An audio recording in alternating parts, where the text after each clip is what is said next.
Selamat sore, selamat berjumpa kembali bersama saya, Virianus Nanga, mahasiswa Universitas Nusa Cendana Kupang, Fakultas Ilmu Sosial dan Ilmu Politik, jurusan Sosiologi, semester 7, kelas A reguler sore. Pada kesempatan kali ini, saya akan membahas materi dari mata kuliah Sosiologi Terapan yang berjudul Teori Masyarakat Informasi. Untuk tidak berlama-lama, mari kita masuk dalam pembahasan yang pertama. Apa sih yang kita tahu dari teori masyarakat informasi itu? Masyarakat informasi adalah sebuah konsep luas yang mulai digunakan sejak 1970-an untuk merujuk pada berbagai perubahan sosial dan ekonomi yang terkait dengan meningkatnya dampak dan peran teknologi informasi. Dengan meningkatnya dampak dan peran teknologi informasi, konsep ini menonjolkan peran yang dimainkan oleh teknologi informasi tersebut dalam kehidupan sehari-hari, mulai dari tempat kerja, perjalanan, dan sarana hiburan yang tersedia. Masyarakat informasi oleh banyak negara maju juga diartikan suatu bentuk kehidupan yang dituju dan diraih, bukan terjadi dengan sendirinya. Konsep teori masyarakat informasi mengalami perkembangan, dimulai dari konsep masyarakat pasca industri dalam buku Daniel Bell hingga konsep masyarakat jaringan dalam buku Manuel Castells. Sedikit penekanan di sini. Pada kesempatan kali ini kita akan membahas teori masyarakat informasi yang diungkapkan atau yang dipaparkan dalam bukunya Manuel Castells. Masyarakat informasi merupakan salah satu teori dalam komunikasi di mana masyarakat membutuhkan sebuah teknologi atau media untuk memperoleh koneksi agar dapat mendapatkan informasi akurat mungkin dan secepat mungkin. Teknologi komunikasi inilah yang menciptakan lingkungan global yang berpengetahuan sehingga dapat melanjutkan pembangunan suatu daerah atau negara dan untuk mengurangi kemiskinan. Selain itu, teknologi komunikasi ini juga membantu masyarakat melakukan akses komunikasi dengan manusia lain antar daerah atau negara dengan sangat mudah. Hal ini sesuai dengan ciri masyarakat informasi yang memiliki kebutuhan informasi yang tinggi dalam kehidupan sehari-harinya, yang dibantu oleh media yang memiliki kemampuan pertukaran data yang cepat, jarak jauh untuk mendukung kegiatan-kegiatan masyarakat tersebut. Dalam teori masyarakat informasi,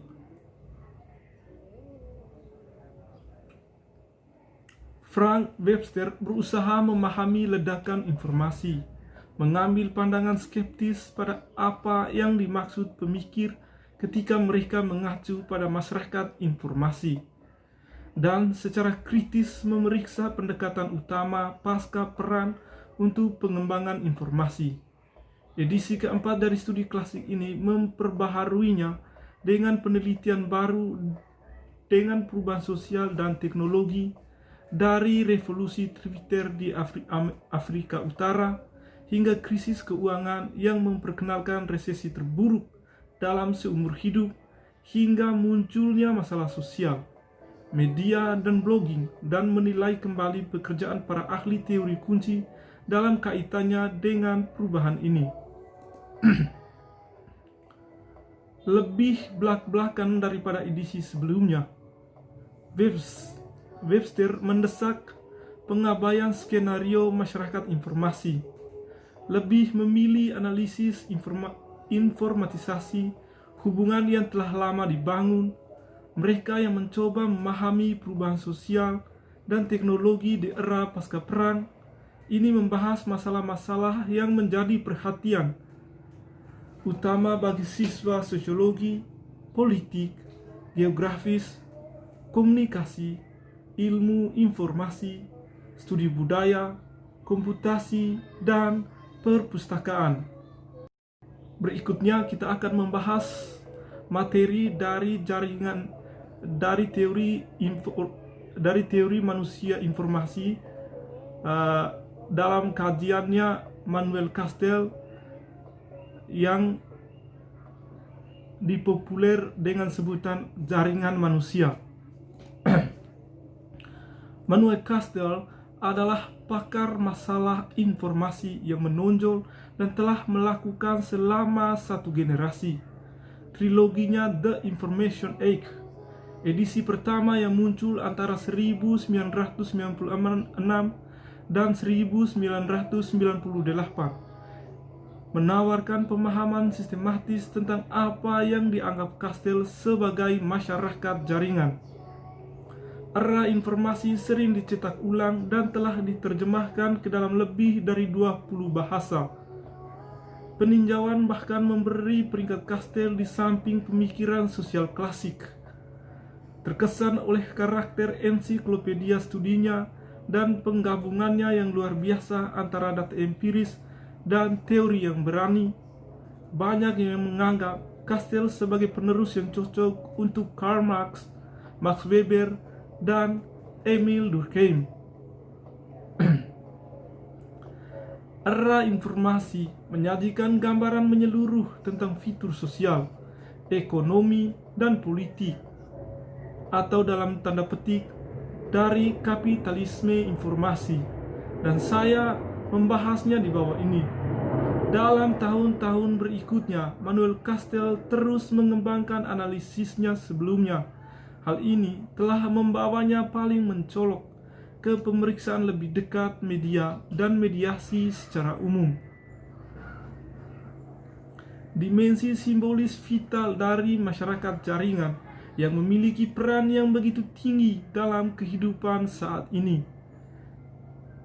Pikiran televisi dan radio sepanjang waktu, media kejenuhan politik, dan ketersediaan layanan berita berbasis web. Dalam hal ini, Castells bertahan dengan ketertarikannya pada hubungan kekuasaan, dalam siapa mendapatkan apa, bagaimana, dan dalam keadaan apa. Perhatian utamanya adalah bagaimana kehadiran media sangat penting bagi hampir semua hal yang terjadi saat ini. Media menyebar, disitulah kekuasaan dijalankan, dihadapi, dan dimobilisasi. Ingin memahami dinamika dominasi dan perlawanan, Castells sangat memperhatikan media, bagaimana mereka digunakan oleh mereka yang berada di atas dan bagaimana mereka yang di bawah memperlakukan mereka.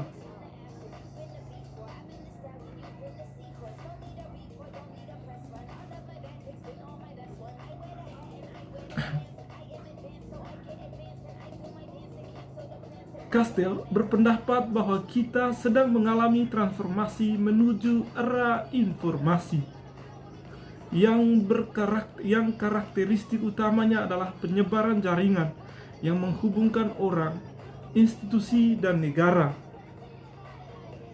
Ada banyak konsekuensi dari ini, tetapi yang paling jelas adalah bahwa masyarakat jaringan secara bersamaan meningkatkan perpecahan sekaligus meningkatkan integrasi urusan global. Perhatian Castells adalah untuk memeriksa cara-cara di mana globalisasi menyatukan orang dan proses serta fragmen dan disintegrasi. Ini melengkapi tema utama dari triloginya.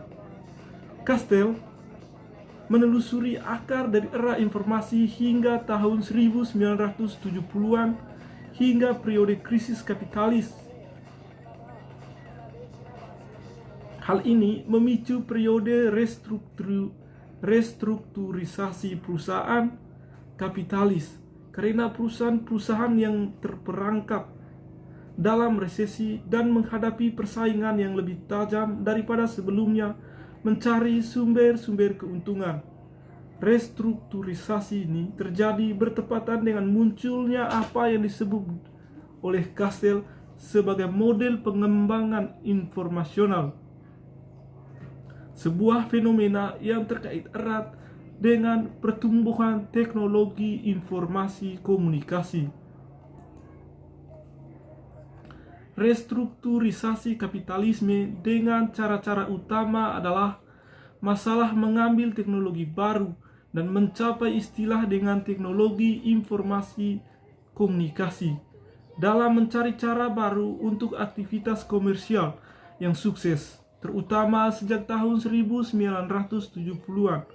Bentuk kapitalisme yang diperbarui, apa yang disebut Kastel sebagai kapitalisme informasi, adalah yang menggunakan jaringan informasi untuk melakukan urusannya dari dalam pabrik dengan cara kerja baru hingga pemasaran di seluruh dunia. Selain itu, hal ini terkait erat dengan proses globalisasi yang berjangka panjang, sedang berlangsung dan semakin cepat. Sedemikian rupa sehingga masyarakat jaringan adalah aktivitas di mana aktivitas kapitalis dilakukan secara real time di seluruh dunia, sesuatu yang tidak terpikirkan tanpa teknologi informasi komunikasi yang canggih. Bagi banyak penulis, penyebaran jaringan informasi global menandai kematian negara bangsa, karena perbatasan tidak relevan dengan arus elektronik dan karenanya pemasaran produksi dan distribusi semakin dilakukan di panggung dunia yang merusak batas-batas nasional.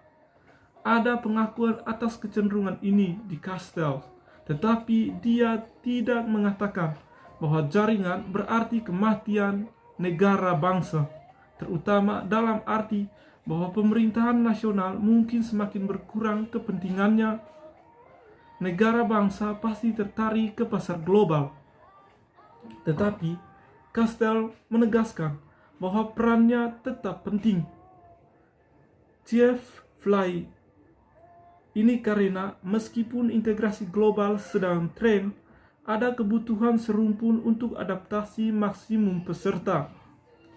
Pergeseran radikal dan seringnya dalam situasi dan peluang pasar adalah urutan hari di dunia, di mana kekacauan kreatif mencirikan ekonomi baru untuk memenuhi geometri variabel tanpa henti ini. Terima kasih atas kesempatan yang diberikan kepada saya. Sekian pembahasan materi pada kesempatan kali ini. Sampai jumpa di materi selanjutnya. Salam sehat untuk kita semua.